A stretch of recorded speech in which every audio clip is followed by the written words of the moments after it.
Influencers, they're everywhere. And if you're aged between 18 and 30, then it's likely that almost 50% of the information you get and that you rely on to make financial decisions comes from Finfluencers. But what exactly do we mean by Finfluencer? Finfluencers are people who share their opinions and recommendations on digital platforms, often without being authorised or regulated in financial services. Social media and financial influencers, or Finfluencers, are increasingly influential over young people's finances in the UK. Here's some stats. 80% of young people aged between 18 and 30 in the UK trust information from influencers. And 14% of respondents have said they would take financial action purely based on what they'd seen from an influencer online. So think about that for a moment.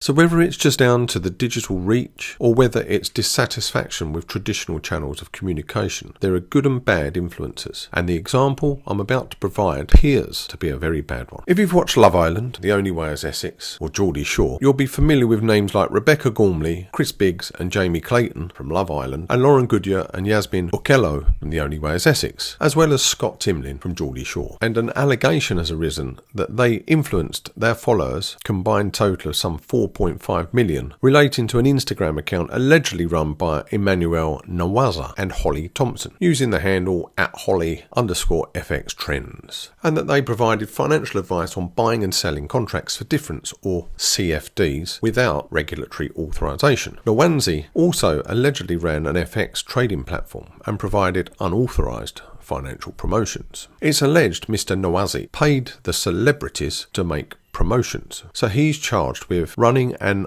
unauthorised investment scheme and issuing unauthorised financial promotions. The others are charged with issuing unauthorised communications of financial promotions, so inducing followers to engage with the investments. Many younger people lost substantial amounts of money and are undoubtedly feeling very embarrassed and swindled. CFDs are very high-risk investment products used to bet on asset prices like foreign currencies. The FCA has previously said that 80% of customers lose money when investing in CFDs because they are often highly leveraged, meaning investors can lose more than they invested. And keep in mind, it's normally experienced investors that use CFDs, or should be.